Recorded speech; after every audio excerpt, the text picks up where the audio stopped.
I think most abuse, most sexual abuse is perpetrated on someone by somebody that the victim knows and probably trusted to some extent. And I think to know that God is there in our suffering. When you look at what Jesus did, how he was betrayed and stripped and violated, he's not a distant God that doesn't understand. I've had people that thought they were abused, probably knew they were abused, didn't really deal with it. They get in marriage and all of a sudden the intimacy. I've had people on their honeymoon that thought, oh my gosh, I'm going to struggle with sexual intimacy and trace it back. God intended sex and sexuality to be sacred gifts, but what about those of us who've experienced more sexual pain than celebration? My name is Matt Klein, and I'm your host. Welcome to the Exposed Life Show, where we explore God's true design for sexuality, bring darkness to light, and discover Jesus at the center of it all.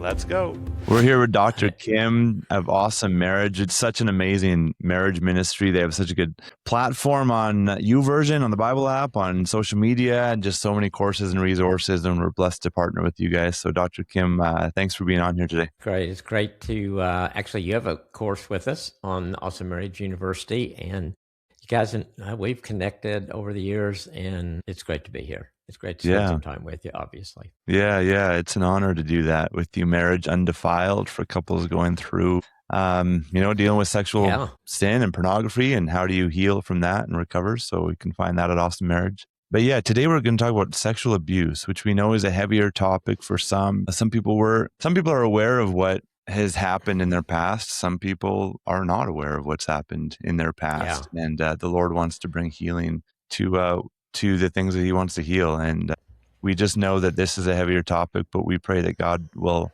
surround you if you feel uncomfortable or nervous about what might happen. Dr. Kim will be for sure wise in his approach and counsel, because he's done this for so long. And so with that, could you just share a little bit about your history, both in marriage and in your practice, in the marriage ministry and in your practice? Sure. I've been counseling for over 40 years now. And it's kind of interesting, Matt. I love doing work with kids, and God kind of led me from doing that when I was young into working more. And I think I began to see it.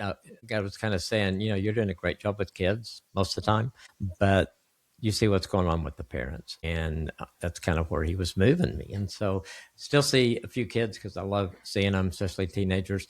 But most of what I do now is marriage related, pre-marriage, marriage crisis, all those things that people are dealing with. And I think in our culture, Christian marriage especially is a target of the enemy. And I think we see that more and more in what couples are having to deal with. So been doing that for quite a while. We launched Awesome Marriage in 2010 in conjunction with some help from Life Church. And some people may be familiar with that. And then we were never really apart, but they helped us get it launched. And so Awesome Marriage has been around a while now, and we've grown, and we are social media. We have YouTube. We have courses. We have awesomemarriage.com, which is a gateway to just about everything that we do. And God's really blessed us. We are reaching close to 4 million people now. And it's just been amazing to watch what God has done with that, and to see how he has used Awesome Marriage to help people in their lives. And some people come to us because, they're just want their marriage to be better. And some people like some of the stuff that we try to help them with in certain areas of their marriage.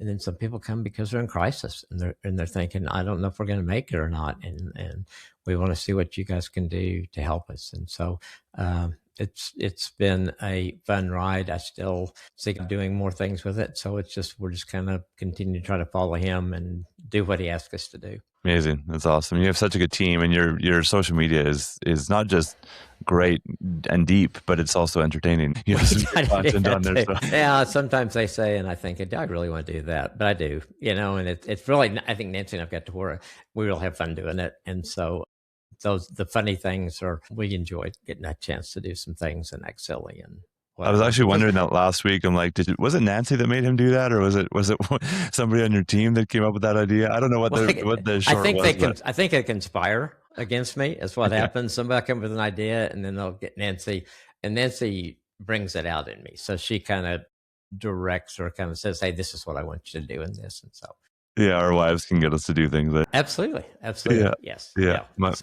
My wife was a children's pastor 10 years ago, but she just A couple months ago, we were volunteering just for Sunday. So she was up teaching the kids, and I'm not a dancer. I'm in the back, and she's just teaching the kids about worship. And she's like, you know what I love, guys? I love seeing my husband dance. So he's going to come up right now. And she just forced me to do things. But our wives, man, they're the only ones that can get us to do some things. It's right. It's right. That's exactly. And it's been a blessing, though. It's been fun. It's been something that we have really enjoyed doing together. We had a person that helped us for a while that really helped us kind of get started. And then we kind of just, she had to leave our ministry's pregnancy, and we just started trying to do it ourselves. And we have so much fun doing it ourselves. It probably takes us longer sometimes than it would if we had somebody directing us, but that's because we're laughing. And, I think one thing I want people to see, because I think so many people quit having fun in their marriage. And part of that is to say, yeah, you need to have fun. You need to laugh together. It's okay to be silly together. It's okay to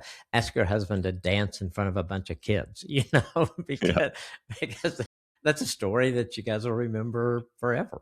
That's right. Yeah, exactly. That's great. Awesome. So on the topic of sexual abuse, if you look at different states and countries, there's different definitions of sexual abuse. Some people have been, but they don't recognize it because it's not what they think abuse would be. But how would you define sexual abuse? To me, I think it's any sexual contact or behavior that occurs without the full consent, informed consent of the person that's being involved in that, and I think it does.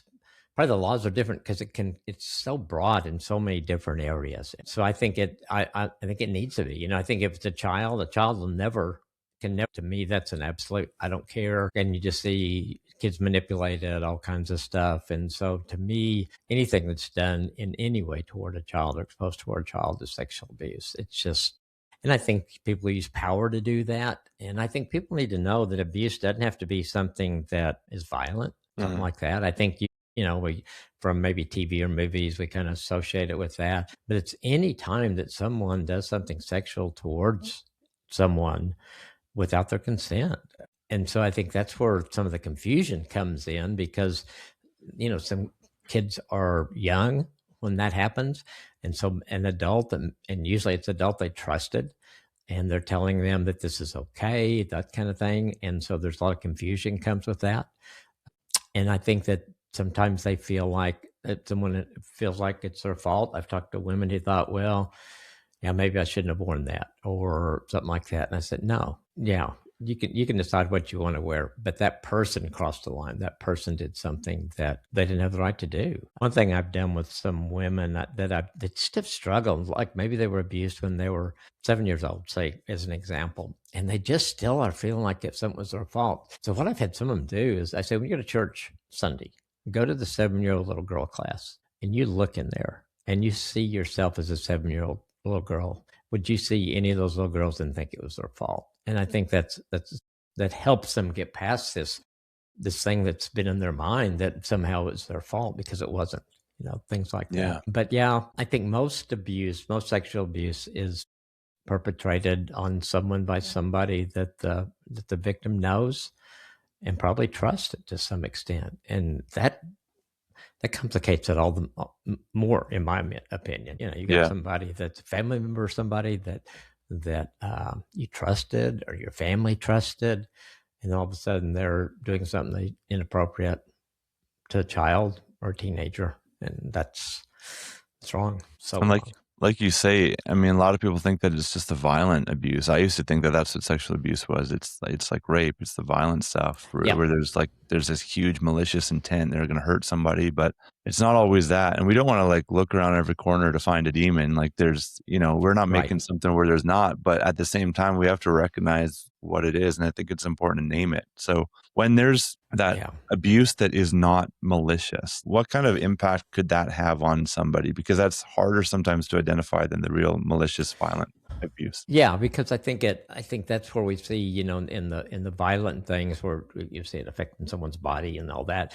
But I think the other, it just affects sense of self, their soul, their understanding of God, their ability to trust. I mean, all those things go into that, I think, where it makes it really hard. I think sometimes I've worked with people who've been sexually abused, and for some, maybe someone discovered it, whatever, they're dealing with it then. And then sometimes it lays dormant for years and surfaces later in somebody's life. Maybe I've had people that thought they were abused, probably knew they were abused, didn't really deal with it. They get in marriage and all of a sudden the intimacy. I've had people on their honeymoon that thought, oh my gosh, I'm going to struggle with sexual intimacy, and trace it back. That's what happened. So yeah, I think it affects us just at the core, really. There's the shame that goes along with it for so many people. And I think that's such a devastating effect, but yet it's something, there was no shame in the person who's a victim. And helping people realize that, work out of that. I think there's fear that goes along with it. Some people, we see some people have been sexually abused that really just protect themselves. They decide, I'm never going to get married. I had women that have told me, the reason I weigh what I do is because I don't want to be attractive to men, because I don't want to ever have something like that happen again. And you just think, golly, that's just such a tough thing that person is dealing with. And hopefully they, when we work through things and that they're able to begin to realize I can trust someone again. Okay. People get depressed and they get this anxiety. Just there's so many things going to affect us emotionally and physiologically after that. And I think it's what I see each case. There's not a template that goes over abuse. Each person is an individual created in the image of God, and how that is affected by abuse varies, just because we're also individual in so many ways. Sure, there's some things that are consistent, but just what that does to that person inside and where they are in life and the environment they're in, I think plays a huge part in how that affects them short-term and long-term. Yeah, for sure. It's interesting, that protective mechanism that we want to have to defend ourselves, like a woman would gain a bunch of weight to protect herself. But the sad thing about that is that as she's overeating, she's almost solidifying in her mind that she can't trust and that men are going to hurt her, and like the defensive mechanisms, it then compounds the problem. That's not anybody's fault. That's a natural result of being abused. But just the devastation of it is so profound. And even sexually speaking, right? Like it can influence our cravings. Maybe somebody would be hypersexual. Maybe somebody, like you're saying, on the honeymoon will go, I don't want that at all. Can you speak to that? How does that impact somebody's sexual craving? I think it goes, I think guys that have been exposed, maybe pornography then becomes a part of their life. And, we know statistically, a lot of people, if they haven't gotten help, they will be an abuser at some point. And I've had some cases like that where I've worked with someone that had been abused and then had later on abused someone else. Yeah, there's just so many things that can go, that can come out of that over time with someone, for sure. And important to realize then that you're not simply an addict, or you're not simply a person with this problem. It's like you are an abuse victim. And when you identify that, it can make sense of so many different issues. Right. And I think it helps them to, once they can embrace that, is to say, okay, but I don't have to stay here. I understand now more of why I'm here, and I'm not an addictive personality person. I'm just because of what's happened to me. And it's so rewarding to work with someone when that awareness comes, and then they begin to see themselves as God sees them, because many of them, their image of God is not great either. It's like, here's this person that I thought was going to protect me and that was going to take care of me. I said my prayers every night as a kid, and then this happened to me. And so that restoration and building of that relationship with God is a huge part of someone's healing, as they learn to trust God more. Then I think it helps them begin to trust other people, because there are trustworthy people in this world. Yeah, totally. That's a great point. And on that topic of God, a lot of people will ask, why did God allow this to happen? If he loves me, if he's good, if he's always with me, why did he allow this? Yeah, that's such a good question. And I think so many people ask that question. I think the way I would talk to someone about it, that God didn't design abuse. For some reason, God has given us free will, and we also live in a fallen world. And so sometimes people use that freedom that God gives us to do horrible things. And I think to know that God is there in our suffering, sometimes it's maybe hard to embrace that initially, but when you look at what Jesus did, how he was betrayed and stripped and violated, he's not a distant God that doesn't understand what goes on with us and the pain that we can do. And so I think when we can transfer from, it's okay to ask the question, why did God let that happen? You just don't want to get stuck there. And you want to begin to see how God is there for you and how God does have healing for you. And God does still have a plan for your life. And there is restoration. Then I think it begins to help us define God as who he really is in our lives. And the why question, I don't know that I always have an answer for people on that, in so many situations. But I do know who God is, and I do know what he can do, and I do know he still loves that person, and I know he wants something better for them, and I'd rather focus on that with them. When Jesus cried out, my God, why have you forsaken me? And it was, he was quoting a Psalm, I think Psalm 22. Yeah. So I think it helps me in so many ways, and I think other people to know that God gets it. He knows what we go through in situations like that, and he's there to bring healing and to walk with us through it. That point of, like, I don't want you to get stuck there on that why question. I like how you bring Jesus into that, because even I think of the template, so to speak, of how David wrote in the Psalms. It's like, why are you not listening to me? Why are you abandoning me? Yeah. All these things. But God doesn't necessarily answer. He doesn't get stuck there. He always finishes the Psalm with praise and declaring who God is. And that's so important, because it's hard when we suffer, and especially when we suffer for so long because of somebody else. It's like, why did God allow this to happen? But so like God promises that, or go ahead. Well, no, I think what you're saying, that I think God is a God of redemption. And one thing I've seen in some people as they have healed, that God just brought somebody into their life that needed to hear their story, needed to hear that they went through something tragic like that person did, and to see what God had done in their life. And to me, that it's like there's redemption there. They still hate what happened, but to see that God can use their horrible experience to help someone else, I think there's a joy that comes in that, and to realize everything's not wasted. Yeah. And God's using me. And I think that's so cool. It's so cool. And what an honor. Like, that's actually what my question was going to be, is that God's word promises that in all things, he'll work things together for good. Those who love him, called according to his purpose. So how do we find purpose in the midst of this pain? And I guess a question with that is, at what point do you move to that with somebody? Like, they're opening up, they're realizing that they were abused, they're trying to work through it. At what point are you encouraging them that, hey, God is going to work something good out of this? Because it almost could seem, if somebody's not ready for it, like you're minimizing the pain of it. Right. You're throwing me a Bible verse. And I think just for the people listening, what I've learned is they don't want some pat answer at that point. They want someone to listen. And so for me, letting someone tell their story, and it is a grief story. Their life went a total different direction because of what someone did to them than they thought it was going to go or hoped it would go. Yeah. And so I think it's that whole thing of letting them tell their story, grieve through it. And I just pray with people, and I just pray for God, in that I'll say things like, maybe God just meet them where they are, or just some things to help them begin to see that God is still there, and take it at whatever pace they are comfortable with.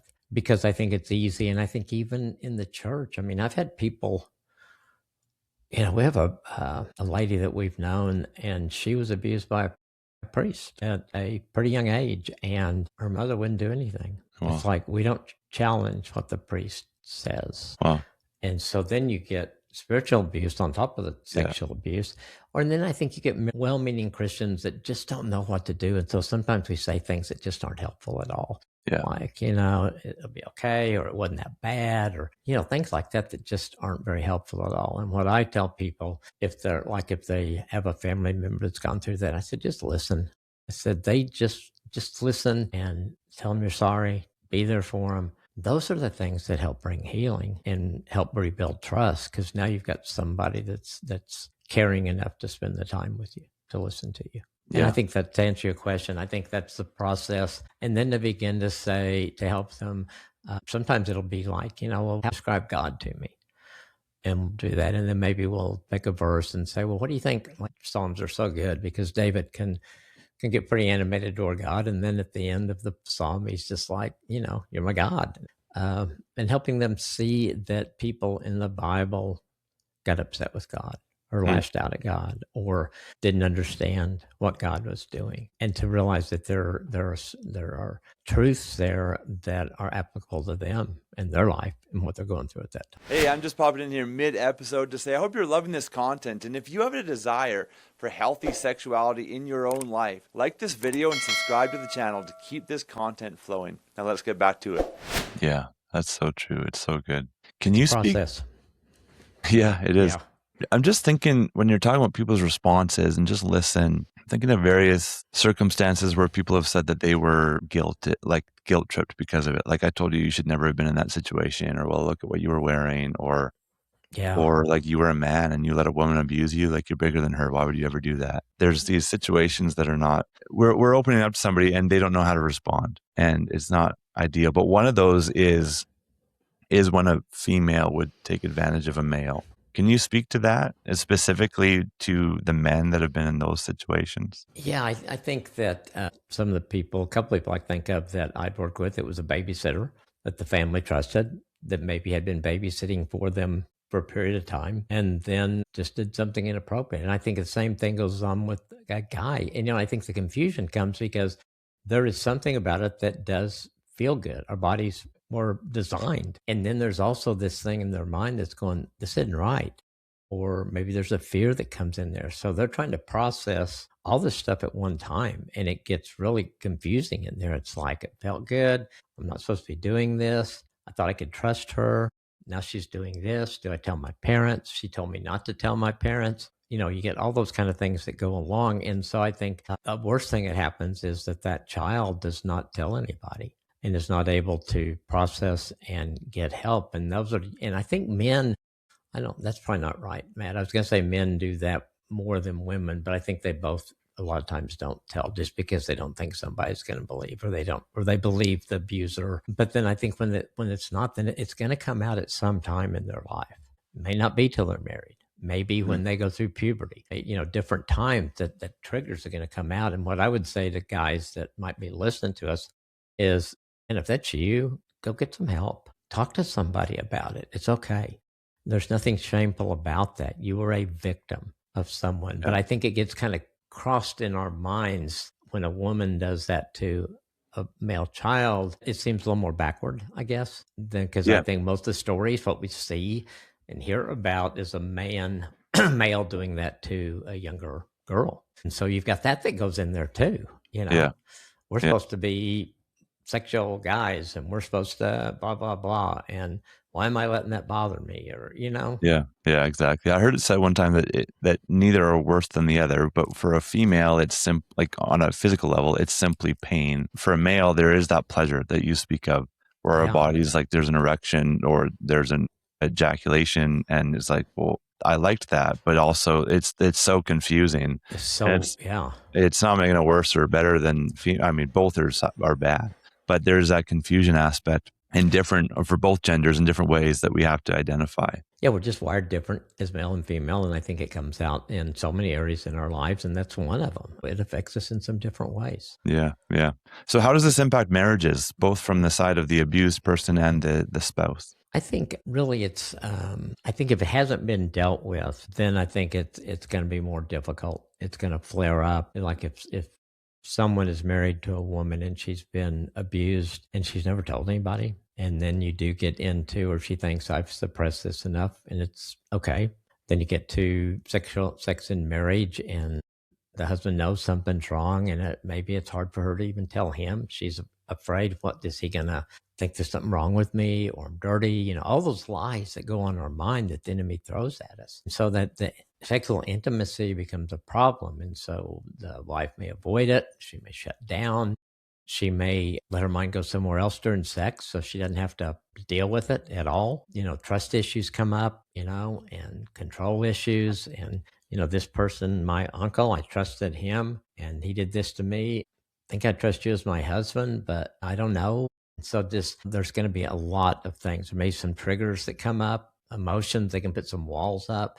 So I think I guess all that is to say that it's going to affect in marriage. And the less it's been dealt with, the worse it's going to be. And I think for a lot of those spouses, they're just finally grieving in silence, and they don't know how to talk about it. They don't know what to do.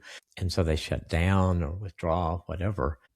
They need to be able to talk about it with someone. They need to know it's safe to talk about it with someone. And so I would encourage people, talk to somebody, go to a counselor that understands sexual abuse, go find a Christian counselor that has done work with women who have been in trauma. And if you're more comfortable with a female counselor, go to that. I usually would probably recommend a woman go to a female counselor. And then as you get to rebuilding trust in men, I think a male counselor can come in and be very helpful in that too, learning to how do I trust somebody, because it's just amazing the things that triggers inside of someone. And they thought they trusted their husband. And now with these things going on, it's like, I don't know. He is a man, and I'm not sure. I'm not sure I trust any man. Yeah. And so I think that, and so I think and then it's hard for the spouse in that situation. If that had been us getting married at 20 years old, I don't know what I wasn't equipped to help Nancy at that point, and I was a 20-year-old with hormones going crazy, and I desired her, and I don't know, I'm sure I wouldn't have handled it very well at that point. And that's so a lot of guys don't. It's true. Yeah. That spouse needs to be able to recognize too, like they're being impacted by the impact of their spouse. And it's okay to look at that. Like when a couple is looking at like, how do we communicate better? Sometimes it's almost feels impossible to get there because of all of these walls and the trauma that we have to go a little bit deeper and heal from that. Would you say? Yeah. Oh, I think so. And I think what I always tell people, don't question your spouse. If she starts telling you, believe everything that she says, and just trust God to work that out. Maybe it has gotten worse in her mind. Maybe it's gotten less in her mind, but just listen and be there, and don't minimize it, and don't try to fix it, which is guys who would, let's fix this and then we go have sex, and no, that's not going to work that way. It's going to take time. I think it's going to be a process, and realizing that, and realize God put you in that position for a reason, because God trusts you with this woman to help her through that with his help and with his guidance. And I think when we take that attitude towards it, God shows up. I've seen him do it over and over. And it's not easy for a guy. Because you do feel totally, that's not something that you thought about when you got married, that I'm going to have to help my wife go through something like this. But I think helping, as you talk, she'll have triggers. I've had women that, a certain smell or a certain sexual position or a certain time of year that just can cause triggers. And so being open to understanding those, so you can help your spouse go through that. I had a lady I worked with years ago, Matt, that she had passed out. She was downtown Oklahoma City. She was crossing the street and she passed out. Didn't know why at all. And as we talked, she finally realized that right before they talked across the street, there was a man there, apparently had on a cologne that was the same cologne in her mind that the guy who had abused her years before had. Wow. And that smell set off a trigger, and she passed out. Wow. So, just things like that can happen. And I think for a husband, listening, being so patient with them. I think if you have a spouse that's dealing with that, I think let them lead in intimacy, let them stay at their comfort level, and be very gentle with that, understanding with that. Don't pressure them, and then celebrate the small moments. Maybe you make a small step this time. Celebrate that. Sure, maybe you want it to be here and it's not there, but celebrate what you've got. And I think when we can do that, I think a husband, we can really walk our wives through that. That's beautiful. That's beautiful. Yeah. Yeah. How important is it to share the details of what's happened versus just sharing more vaguely? I think it's probably different for everyone. I don't think recounting every detail is always wisest.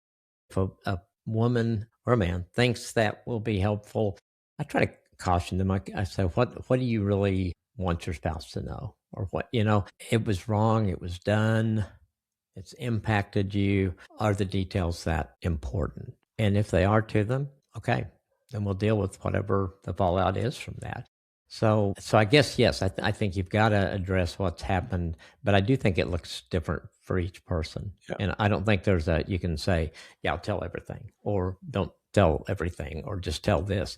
I think it's really got to be in that person, what's been brought into light. Because I do believe when we bring things into light, the shame that goes along with that loses its power. Yeah. And so I think that's kind of what I would suggest to someone. Tell the general story. If bringing that into light diffuses the power, that may be the only thing that you need. You need to do more than go with that. But I think as the husband listening, it just, as your spouse is confessing that, praying with them, praying for them, praying for healing, come alongside them with prayer. And I always tell couples, just God is going to show up when you do that.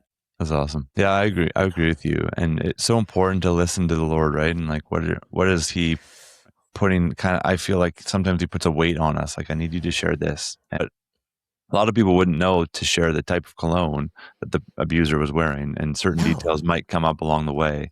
And then you can share that kind of as the Lord leads, which is. Yeah. And I think that's a good point, because sometimes I think it is, maybe you feel like you have, and you're doing really well to point. And then maybe God is so faithful, I think, not to totally overwhelm us. And so maybe something else comes up that God wants us to deal with.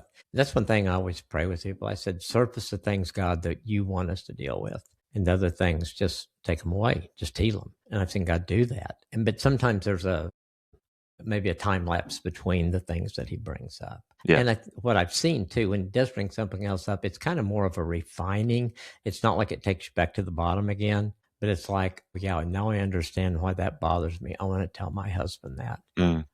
Maybe there's a sexual position. Hadn't done a long time you do, and you think, I need to tell him that right now I'm not comfortable with that. Yeah. So that makes a lot of sense. Continued dialogue. And I think as a husband, you don't bring it up all the time, but every once in a while just say, hey, you doing okay with all that? Is there anything that, there's anything you want to share with me? I'm good. I'm here for you. That's Things awesome. like that.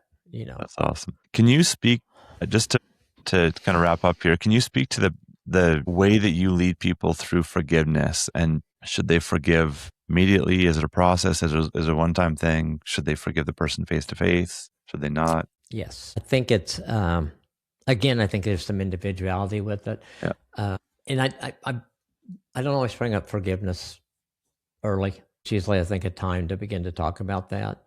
And I want people to know it's a process, because sometimes they think, well, I got to forgive and never think about it again. I don't think that's the way God works. I think what I want to help people do is get to the point where say, I know God wants me to forgive this person, but I also know God's going to get me to that point, and I'm not there today. And so sometimes it's praying, God, help me to get to the point where I can forgive. As a lady years ago, and still have contact with them, and she had been abused by an uncle when she was a young teenager. And we worked through things she'd really done good, but she wanted to confront him. And so he lived in a different state. So I went with her and her husband, and we went, and the pastor in the church set it up, and she confronted him.